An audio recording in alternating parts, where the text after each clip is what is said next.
วิดีโอโหในได้ก็ตอนตาพี่น้องได้ก็ได้เสียวเขาเจออันมีป่านนั่นก็บ้านซีไทยนั่นค่ะเนาะและอยู่ที่สนาตีภูมินพรเขาปืนเผาออกมาปั่นฟังซึ่งคือหลายๆในวันเมื่อใดก็เขาขามาฮับถอมยินกว่าจอมกันค่ะเนาะซึ่งคือในเมื่อในวันที่14 6เดือนปี2026ค่ะเนาะวันที่11 6เดือนปี2026นั่นเนี่ยอยู่ที่สนาตีภูมินพรเขาปั่นฟังว่า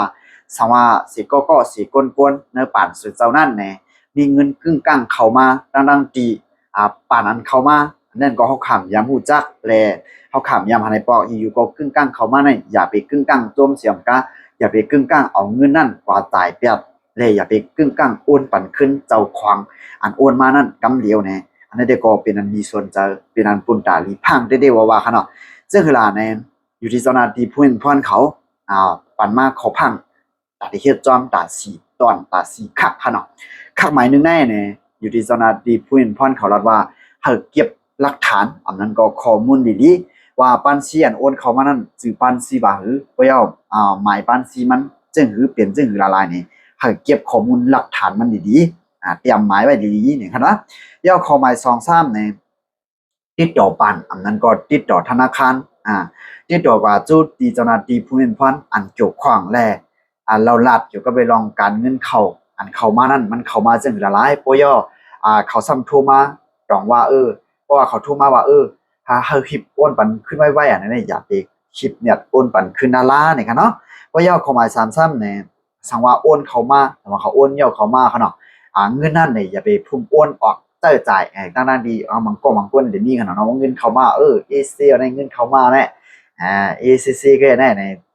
เอากินเอาจ่ายแล้วว่าในก็เลยวันนั้นก็ว่าอย่าไปเพียบนั่นล่ะนี่อยู่ในโซนที่เพิ่นพันเขาได้ก็เงินนั่นให้ไว้อยู่ที่นั่นล่ะออกเงินนั่นให้ไว้อยู่ที่นั่นก้อยเนี่ยค่ะเนาะอย่าไปพุ่มปนออกล่าเนี่ยค่ะนะ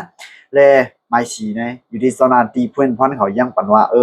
สังว่าเปลี่ยนมาคักตอนข้างหมาย1ข้างหมาย2ข้างหมาย3เนี่ยซึ่งเนี่ยติดต่อหาเจ้าหน้าที่เพิ่นพันหมายอันติดต่อได้ก็จะเป็น11441